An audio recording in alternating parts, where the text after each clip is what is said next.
Hi there, Jill Hope here.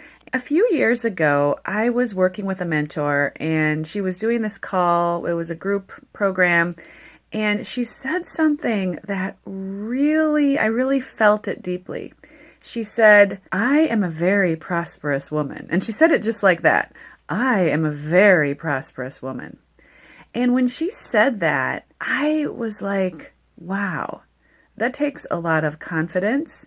I thought it was really such a huge strength that she could just come out there and say that. And it really got me thinking about this idea of what does it mean to be a prosperous person? Because I know that she was not just talking about financially. I mean, it's great to have money, and money really can open doors, and it can really give you more choices. So money in and of itself, as a tool in your life is good, and that can help give you that feeling of being prosperous. But prosperity is much greater than just simply money. Prosperity is, we have prosperity in terms of our time. You can feel prosperous if you have a lot of time on your hands. You can feel prosperous if you're able to exercise your creativity. You can feel prosperous if your health is good, if you feel energetic, if you have family and friends and people that you love, and if you have laughter and joy in your life. These are all things that give us that feeling of prosperity. Even things like feeling like you're accomplishing something, feeling like you're making an impact in the world, feeling like you have the freedom of movement, of choice, of decision making, of creativity. Having that feeling of I can make my own choices and I can contribute in the world to the world in a way that feels really good to me, and I can be in my joy and my bliss, and I can, go walk along the beach if that's what I want to do. These are all prosperous feelings, prosperous thoughts, and prosperous ideas. And the truth is that very few people really allow themselves to have that level of prosperity in their lives. Maybe you're successful financially, but you don't have the prosperity of feeling like you're really making a difference in the world. Maybe you're in a job that, yes, you've achieved a certain level in that position, and you have a certain amount of power, and money that goes along with that, but you don't feel like you're really contributing to a human being's life in any really meaningful way. Maybe you feel extremely creative. Maybe you're a writer and your ideas flow, and you're, when you sit down behind your computer or behind a notebook, things just, you get inspired ideas, and you're on a roll, and you're in joy and you're in bliss when you're in that moment. But maybe you don't feel like you have the financial resources to be successful with it. Also, just in terms of your time, you might feel that you've got great ideas, and maybe there's a acceptable amount of money there, but you don't feel like you have the time freedom to really let your creativity flow, or to spend time in personal development and really making the most of yourself, becoming all of who you can be. So I bring this up because there is very likely something right now that you want, but it's been elusive. You haven't been able to achieve it or create it. Am I right?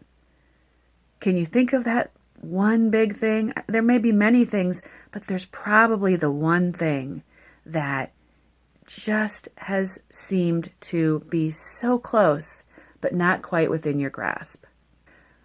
We all have that thing, and part of that is human nature, because we're all growing and we're all desiring, and we're always moving forward. You cannot not change. You're constantly changing, and you can't just stay still. And the growth path comes with those things that we desire. So I am going to tell you something today which will help to unlock your ability to bring that thing that you want into manifestation, whether it is simply more money, or whether it is freedom, the freedom to go where you want or do what you want, or move into a new job or start your own business, or whether it's making an impact. You want to make an impact in a big way in this world. You want to leave your mark on this planet. You want to make the most of who you are and what you have, and be able to share those gifts with the world. So what I'm going to share over the next 3 videos will help you to do that. I'm going to share with you 3 hidden secrets that will allow you to unleash more money, more freedom, and more impact in your life. So today, let me talk to you about hidden secret number 1. And this is something that had been coming up for me repeatedly over the years, and I didn't listen to it at first. And so it took me a while to get this message.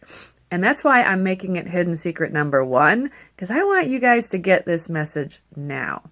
And the message is that your relationship with money holds a really big key to not only creating more money, but also bringing you more freedom and more impact in your life.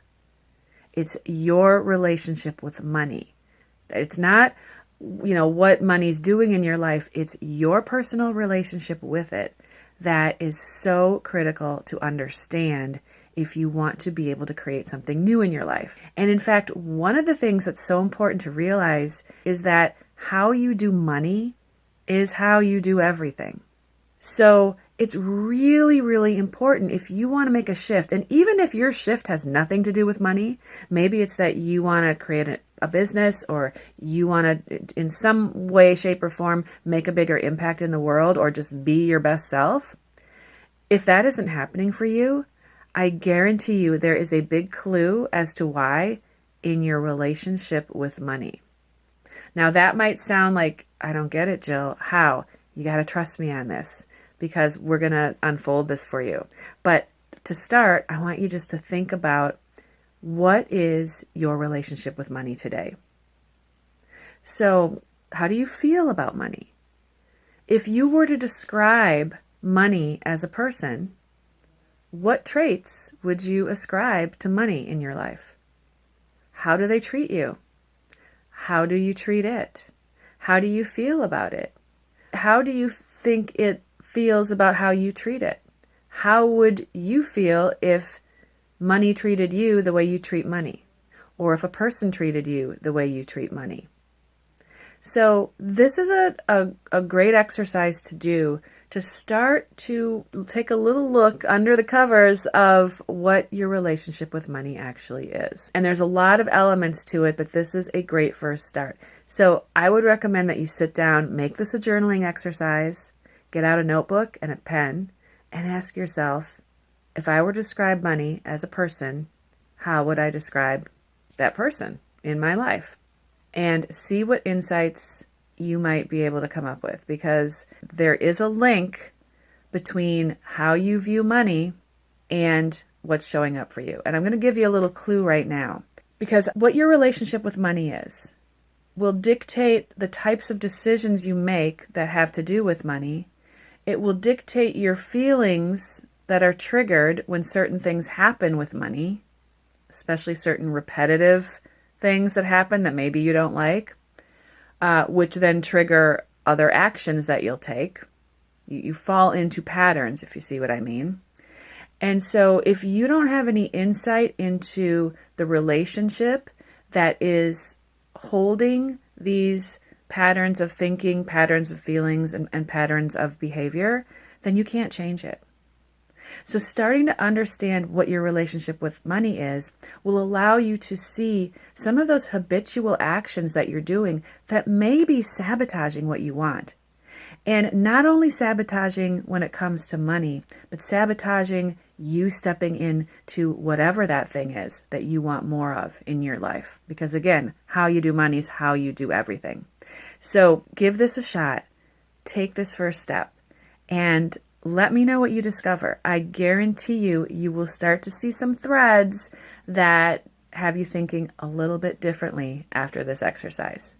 Now, when I come back, I'm going to share the second hidden secret that will literally unleash more money, more freedom, and more impact in your life, and really be a tool and a means of allowing you to create that thing. So take this first step. I'll come back in a couple days with video number 2, where we're going to dive into the next one. And I can't wait to hear what you discover about your relationship with money. Till then, bye-bye.